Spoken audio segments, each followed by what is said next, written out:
Shangwe. Yes.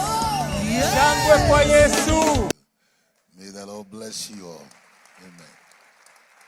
Let's have our seats. Let's have our seats. Tunaweza tukaketi. Ngoja kwanza. Wapi yule aliimba ya Kiluya? Akuja hapa.